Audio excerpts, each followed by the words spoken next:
ಓಂ ನಮಃ ಶಕ್ತಿ ಶಿವಾಯ. ಓಂ ನಮಃ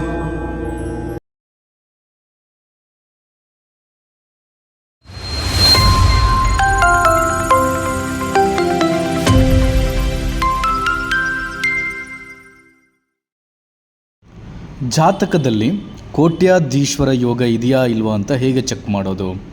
ಒಂದೊಂದು ಗ್ರಹಗಳಿಗೆ ಒಂದೊಂದು ಅಂಕೆಗಳನ್ನು ಕೊಟ್ಟಿದ್ದಾರೆ. ಸೂರ್ಯನಿಗೆ 30, ಚಂದ್ರನಿಗೆ 16, ಮಂಗಳನಿಗೆ 6, ಬುಧನಿಗೆ 8, ಗುರುವಿಗೆ 10, ಶುಕ್ರನಿಗೆ 12, ಶನಿಗೆ 1.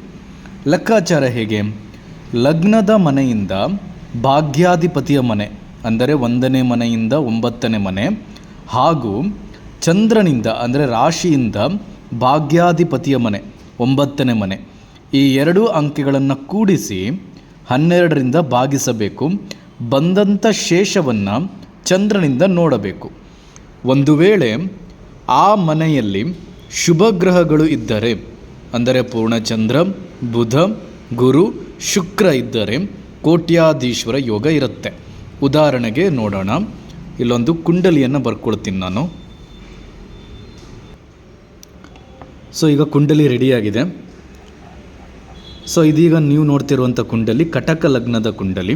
ಸೊ ಕಟಕ ಲಗ್ನದಿಂದ 9ನೇ ಮನೆ ಅಂದರೆ 1, 2, 3, 4, 5, 6, 7, 8, 9, 10, 11, 12 ಅಂದರೆ 9ನೇ ಮನೆ. ಇದು ಭಾಗ್ಯಾಧಿಪತಿ ಮನೆ ಅಂತ ಕರೀತಾರೆ. ಇಲ್ಲಿ ಯಾವ ಅಧಿಪತಿ ಬರ್ತದೆ? ಗುರು ಬರ್ತಾರೆ. ಸೊ ಗುರುವಿನ ಅಂಕೆ ಎಷ್ಟು? ಗುರುವಿನ ಅಂಕೆ 10. ಹಾಗಾಗಿ ಒಂದು ಕಡೆ ಬರ್ಕೊಳ್ಳೋಣ, 10. ಅದೇ ರೀತಿ 2ನೇ ನಿಯಮ ಏನು? ಚಂದ್ರನಿಂದ ಭಾಗ್ಯಾಧಿಪತಿ. ಇವಾಗ ಸೊ ಇದು ಸಿಂಹ ರಾಶಿಯಾಗಿದ್ದರೆ ಚಂದ್ರ ಇಲ್ಲಿ ಬರ್ತಾನೆ. ಅಂದರೆ ಚಂದ್ರ ಯಾವ ಮನೆಯಲ್ಲಿರ್ತಾನೋ ಅದೇ ರಾಶಿ ಅಂತ ಕರೀತಾರೆ. ಇದು ಸಿಂಹ ರಾಶಿ ಅಂತ ತಿಳ್ಕೊಳ್ಳೋಣ. ಸಿಂಹ ರಾಶಿ ಕಟಕ ಲಗ್ನ.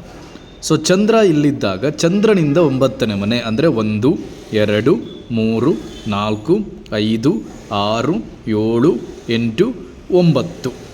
ಸೊ ಈ ಮನೆಯ ಅಧಿಪತಿ ಯಾರಾಗಿರ್ತಾರೆ? ಮಂಗಳ ಆಗಿರ್ತಾರೆ. ಸೊ ಹಾಗಾಗಿ ಮಂಗಳನಿಗೆ ಇರುವಂಥ ಅಂಕೆ ಎಷ್ಟು? 6. ಸೊ ಅಂದರೆ 10 + 6 16 ಬರುತ್ತೆ. ಈ 16ರಿಂದ 16ನ್ನು 12ರಿಂದ ಭಾಗಿಸಿದಾಗ 1 ಪೂರ್ಣ ಉತ್ತರ ಬಂದು 4 ಶೇಷ ಬರುತ್ತೆ.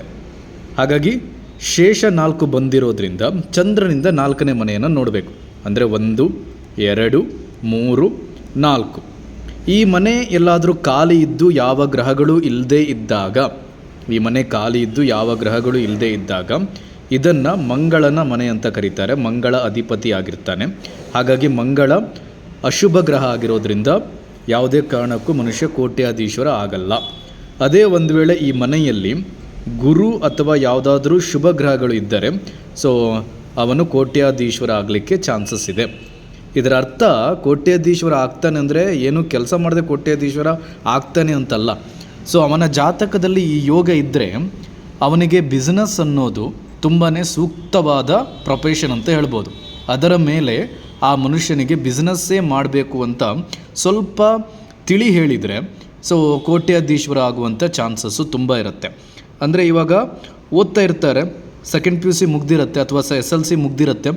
ಸೊ ಒಳ್ಳೆ ಚೆನ್ನಾಗಿ ಮಾರ್ಕ್ಸ್ ಬಂದಿರುತ್ತೆ. ಸೊ ಹುಡುಗನಿಗೆ ಸೈನ್ಸ್ ತಗೊಳ್ಳೋಣ ಅಂತ ಹೋಗ್ತಾನೆ.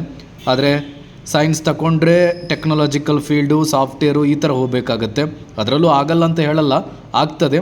ಅದೇ ಸ್ವಲ್ಪ ಎಕನಾಮಿಕ್ಸ್ ರಿಲೇಟೆಡು, ಕಾಮರ್ಸ್ ರಿಲೇಟೆಡ್ ತೊಗೊಂಡ್ರೆ ಸ್ವಲ್ಪ ಚಾನ್ಸಸ್ಸು ಜಾಸ್ತಿನೇ ಅಂತ ಹೇಳ್ಬೋದು. ಯಾಕಂದರೆ ಫೈನಾನ್ಸ್ ಸೆಕ್ಟರ್ ಆಗಿರೋದ್ರಿಂದ ಸೊ ಏನಾದರೂ ಒಂದು ಒಳ್ಳೆಯ ರೀತಿಯ ಬಿಸ್ನೆಸ್ಸು ಮೈಂಡೆಡು ಇರುತ್ತೆ. ಈಗ ಸೈನ್ಸ್ ತೊಗೊಂಡ್ರೆ ಬಿಸ್ನೆಸ್ ಮಾಡಬೇಕಂದ್ರೆ ತುಂಬ ಕಲಿಬೇಕಾಗತ್ತೆ. ಅದೇ ಕಾಮರ್ಸಿಂದ ಬಂದರೆ ಏನಾಗುತ್ತೆ, ಆಟೋಮೆಟಿಕ್ಲಿ ಅವರಿಗೆ ನಾಲೆಜ್ ಇರುತ್ತೆ ಅಂತ. ಅಂದರೆ ಈ ರೀತಿ ಇದ್ದವ್ರದ್ದು ಎಜುಕೇಷನ್ ಪಾತು ಅಥವಾ ಜಾಬ್ ಅನ್ನೋದನ್ನು ಸ್ವಲ್ಪ ಬಿಸ್ನೆಸ್ ರಿಲೇಟೆಡ್ ಆಗಿಯೇ ಫೋಕಸ್ ಮಾಡಿದರೆ ಒಳ್ಳೆಯದು ಅಂತ ಹೇಳ್ತಾರೆ. ಇದು ಕೋಟ್ಯಾಧೀಶ್ವರ ಯೋಗ ನಮ್ಮ ಜಾತಕದಲ್ಲಿ ಇರುವಂಥದ್ದು. ಸೊ ನಿಮ್ಮ ಜಾತಕದಲ್ಲಿ ಇದೆಯಾ ಇಲ್ವಂತ ಒಂದು ಸಲ ಚೆಕ್ ಮಾಡ್ಕೊಳ್ಳಿ.